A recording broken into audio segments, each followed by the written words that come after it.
دوستو آج کی اس ویڈیو میں ہم ایک پوئم ہے lines from the deserted village. آج ہم اس کی پیرافریز سیکھیں گے. تو سٹارٹ کرتے ہیں آج کی ہماری ویڈیو. سب سے پہلے آپ ان لائنز کو پڑھ لیں اور ان کی جو پیرافریز ہے وہ میں آپ کے ساتھ شیئر کر لیتا ہوں. Dear Auburn was the most beautiful village of the plain area. یعنی آبن نامی گاؤں میدانی علاقے کا سب سے خوبصورت گاؤں تھا. The laborers of the village enjoyed good health and there was plenty of everything. وہاں کے جو کسان تھے وہ صحت مند اور خوشحال تھے اور ان کے پاس ہر ایک چیز کی کثرت تھی. The spring season used to arrive earlier and the summer season used to stay longer with its beautiful flowers.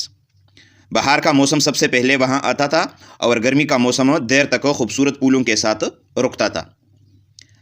اچھا جی، اب آتے ہیں اسٹینزا نمبر نیکسٹ کی طرف. آپ ان لائنز کو پڑھ لیں اور اسٹینزا کی جو پیرافریز ہے وہ آپ اس طرح لکھیں کہ there were many shady places where people used to sit and relax them selves.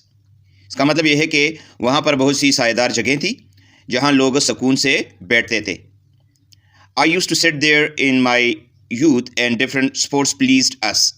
میں اپنی جوانی کے دنوں میں وہاں بیٹھتا تھا اور مختلف کھیلوں سے خوشی یا لطف حاصل کرتا تھا.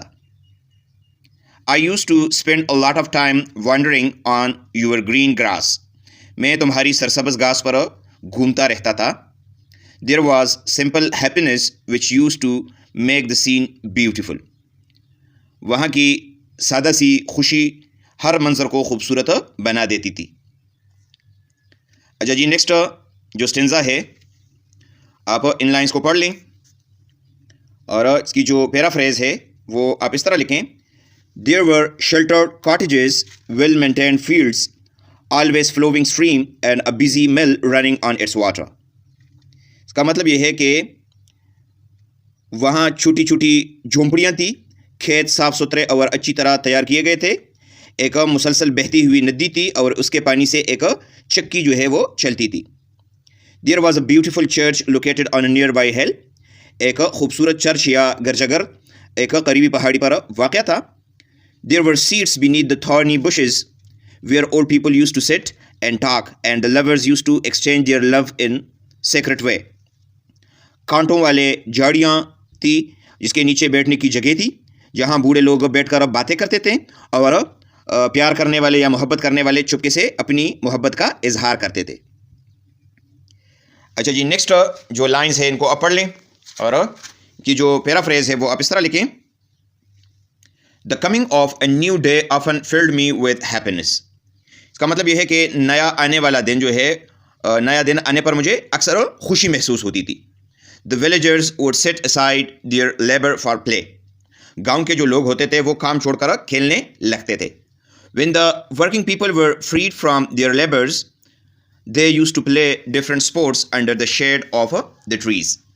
جب یہ محنتی لوگ اپنے کام سے فارغ ہو جاتے تھے تو وہ درختوں کے سائے تلے مختلف کھیل کھیلتے تھے. The spectators used to sit in a circle and watch them playing. جو تماشائی ہوتے تھے یا دیکھنے والے لوگ ہوتے تھے وہ گول دائرے میں بیٹھ کر ان کا کھیل دیکھتے تھے. اچھا جی، نیکسٹ جو اسٹینزا ہے آپ ان لائنز کو پڑھ لیں اور اس کی جو پیرافریز ہے وہ آپ اس طرح لکھیں. The young people would play while the old people used to watch them. نوجوان لوگ جو ہوتے تھے وہ کھیل رہے ہوتے تھے اور بوڑھے لوگ انہیں دیکھتے تھے. Many funny games once to place happily in the whole village. پورے گاؤں میں بہت سے مزیدار اور ہنسی خوشی والی حرکتیں یا گیمز ہوتے تھے. The villagers used to play various clever tricks of art and show tricks of strength. کچھ لوگ چالاکی سے کرتب دکھاتے تھے اور کچھ اپنی طاقت کا مظاہرہ کرتے تھے. When the villagers used to get bored of one sport, another group of young people used to play and entertain them. جب گاؤں کے لوگ ایک کھیل سے تھک جاتے تھے تو دوسرا کھیل شروع کر لیتے اور پھر خوش ہو جاتے تھے. یعنی اس کی جو بورڈم تھی، جو بوریت تھی، وہ ختم ہو جاتی تھی. اچھا جی، نیکسٹ لائنز کو آپ پڑھ لیں اور اس کی جو پیرافریز ہے وہ آپ اس طرح لکھیں. There used to be a dancing couple who wanted to become famous for their dancing skills. ایک ناچنے والا جوڑا ہوا کرتا تھا جو اپنی ناچ یا رقص کی مہارت سے مشہور ہونا چاہتا تھا. They used to tear each other down and win the appreciation of others. وہ ایک دوسرے کو تکا دیتے اور دوسروں کی داد یا جو داد و تحسین ہے وہ حاصل کر لیتے تھے. اپریسیشن داد کو کہتے ہیں، تعریف کو کہتے ہیں. Sometimes one of the youth would be unaware of his blackened face and the people would laugh at him. کبھی کبھار نوجوانوں میں سے کوئی اپنے کالے کیے گئے چہرے سے بے خبر ہوتا تھا اور لوگ اس پر ہنستے تھے. The shy girls used to exchange looks with their lovers. اور جو شرمیلی لڑکیاں ہوتی تھی وہ اپنے محبوبوں سے نظریں ملاتی تھی. اوکے جی، نیکسٹ جو اسٹنزا ہے آپ اس کو پڑھ لیں اور اس کی جو پیراپریز ہے وہ آپ اس طرح لکھیں.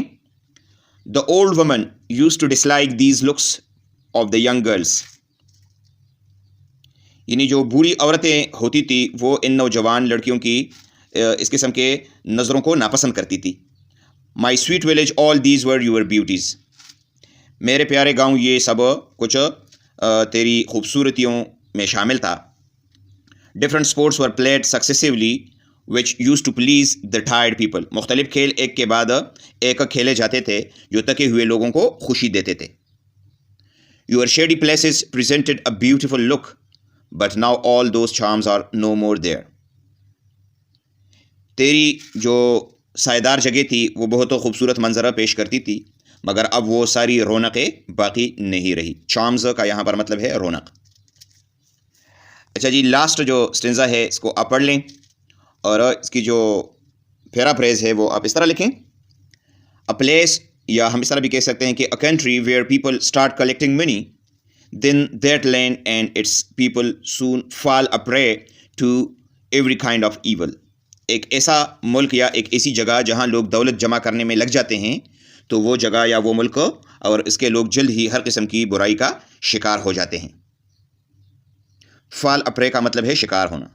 The rise and fall of princes and lords do not matter because they can easily be made and removed, but when the peasants are once destroyed they can never be created. اس کا مطلب یہ ہے کہ جو بادشاہ ہے یا جو شہزادے ہوتے ہیں یا جو امیر ہوتے ہیں اس کا عروج و زوال کوئی معنی نہیں رکھتا کیونکہ انہیں آسانی سے بنایا جاتا ہے اور ان کو آسانی سے ہٹایا بھی جا سکتا ہے. لیکن جب کسان ایک بار تباہ ہو جاتے ہیں، ختم ہو جاتے ہیں تو انہیں دوبارہ پیدا نہیں کیا جا سکتا. تو دوستو یہ تھا آج کا ہمارا ٹاپک. امید ہے آپ کو اس کی سمجھ آ گئی ہوگی. پھر بھی کسی بھی جگہ پر آپ کا کوئی سوال ہو تو آپ کمنٹ میں پوچھیے گا، انشاءاللہ میں آپ کو ضرور جواب دوں گا. Thank you for watching. اللہ حافظ.